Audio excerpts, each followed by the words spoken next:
delighted to be here today. I consider it quite an honor to address this group. As Pauline has suggested, over the last 10 or 15 years, I've been thinking a lot about how we research and teach American history.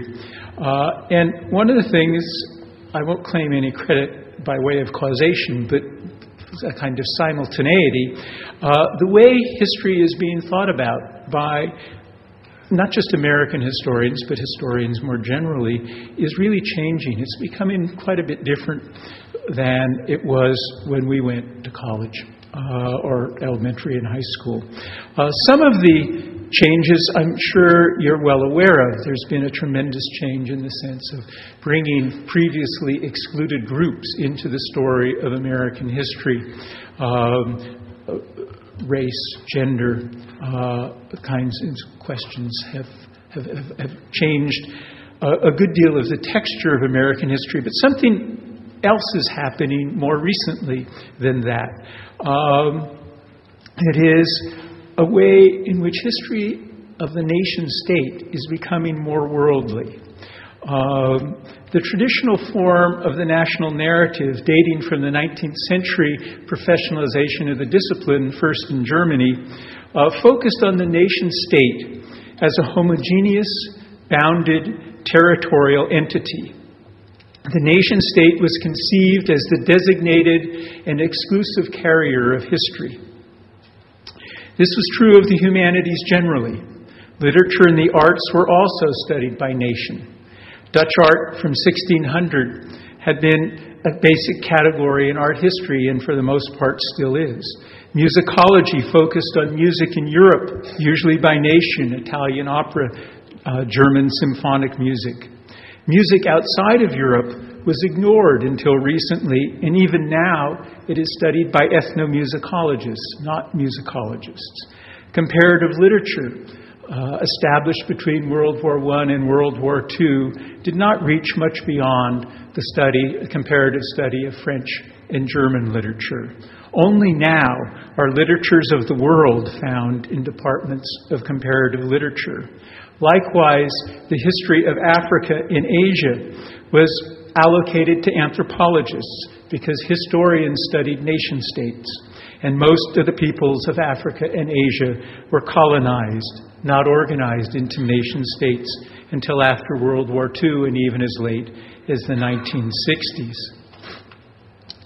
Job postings in history have always been advertised by nation or sometimes region, as in Latin America, but usually there will be a parentheses, Brazil or Mexico or some such thing.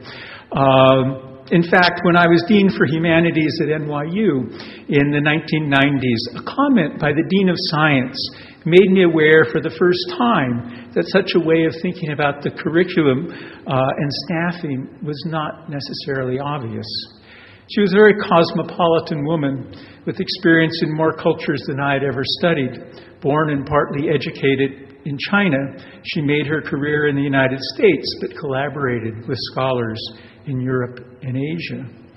We divisional deans were going through the departmental recruitment requests. When I got to history, I said the department wanted a Brazilian historian and someone in Eastern Europe who did maybe Hungary or Poland.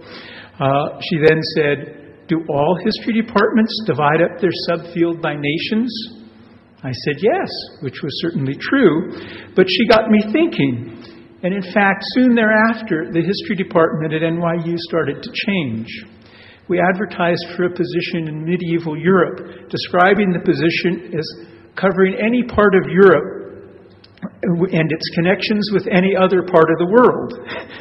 A few years later, we advertised for the history of empires, any time period. Something was happening to the discipline. And I began moving in that direction myself. Did it make sense to isolate American history from other histories and from global history? Are we really disconnected from the rest of the world? Ideas, people, things, all cross national boundaries. Ought not this movement be recognized in the writing of a national history?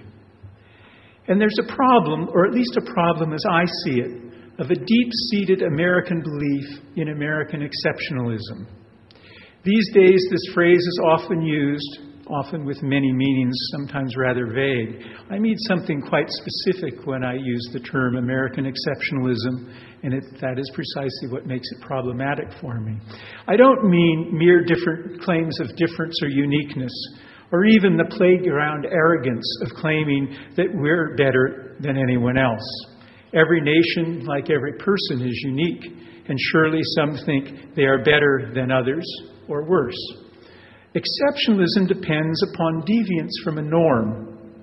There can be many uniquenesses, but only one exception to the rule. My concern is that we too often think of ourselves as being exceptional because we do not share the less happy history of the rest of the world. We're excused from it. We're outside of it. Exceptionalist thinking was quite prevalent and influential in the 1950s, when consensus history, as it was called, flourished. Consensus history was the idea that, unlike Europe, there was no social conflict in the United States. Exceptionalism and consensus are natural twins. Except if exceptionalism makes the rest of the world other, being other than the other makes us all the same, thus obscuring regional, religious, racial, class, and gender conflicts and denying the existence of ideological politics. There are interesting telltale signs of exceptionalist thinking. In our schools, U.S. history is taught, as I said, in isolation from the rest of the world. More interesting, world history as taught in the schools does not include the United States. In fact, I was told by a couple of years ago when I was talking this way at an AHA meeting, a teacher from Texas said that in Texas, it's against state mandates to mix world history and U.S. history. It may also be a problem to mix Texas history with U.S. history.